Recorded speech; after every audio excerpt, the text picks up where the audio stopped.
नमस्कार माझ्या सर्वांना. मी शिवानी. गावाकडच्या स्वादमध्ये आपलं खूप खूप मनापासून स्वागत आहे. आज मी तुमच्यासोबत शेअर करत आहे मस्तपैकी अशी चटपटीत असलेली चुरमुरा चाटची रेसिपी. अगदी आपल्याला घरी काही ना काही खायची इच्छा असली आणि बाहेर जाता नाही आलं, जसं की आता पाऊस चालू आहे आणि चटपटीत काही खायचं असलं ना, तर पटकन तुम्ही 2-3 मिनटामध्ये हे झटपट बनवू शकाल अशी रेसिपी आहे. बिलकुल जशी आपल्याला ठेल्यावर वगैरे मिळते ना, अगदी तशाच प्रकारे होते. फक्त काही गोष्टी त्याच्यामध्ये ॲड करावं लागते. चला तर सुरू करूया आजची रेसिपी.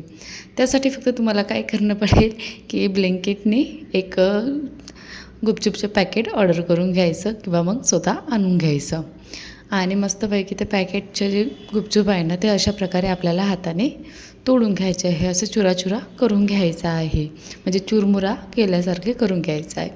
नंतर त्यामध्ये मी 2 उकडलेले आलू असे हाताने रफली मॅश करून टाकलेले आहे. बारीक तुकडे वगैरे किंवा मॅशरने वगैरे मॅश नाही करायचं, हाताने असं रफली केलं ना तरी छान होतात. नंतर त्यामध्ये आपल्याला मी 2 बारीक चिरलेले कांदे, सोबतच मी यामध्ये तळलेले शेंगदाणे टाकलेले आहे. कारण की ही झटपट बनवली, म्हणजे वेळेवर बनवली, तर यामध्ये मी चणे वगैरे भिजू टाकलेले नव्हते, म्हणून चणे वगैरे नाही टाकले. तुमच्याकडे असेल तर चणे भिजलेवाले टाकायचे.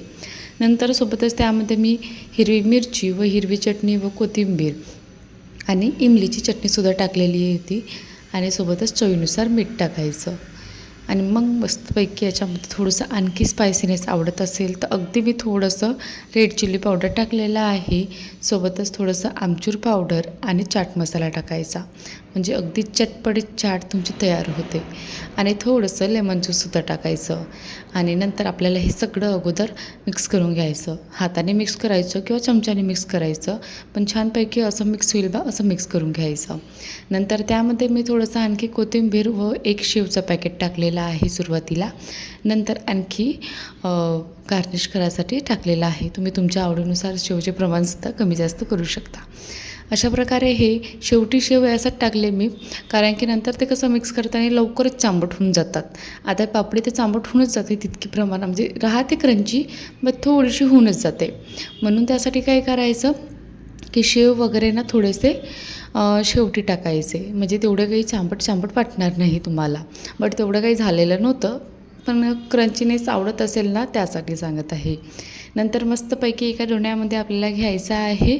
त्यावर मस्तपैकी शेव, कोथिंबीर, हिरवी चटणी व इमलीची चटणी मस्त टाकायची आणि मस्तपैकी याला एन्जॉय करायचं. खूप मस्त वाटते खायला. अगदी चटपटीत असलेली झटपट बनणारी रेसिपी आहे. फक्त तुम्हाला का नाही काही ज्या वस्तू आहे ना त्या पटापट टाकायचे आहे, म्हणजे त्याच्याने आपल्याला पूर्ण जे ठेल्यावर मिळते ना तशी चव मिळेल बा, ह्यासाठी. तर कशी वाटली तुम्हाला आजची ही रेसिपी? आवडली असेल तर झटपट बनवून बघा आणि चटपटीत असा चुरमुरीत चाट खा. चला तर टेक केअर, बाय.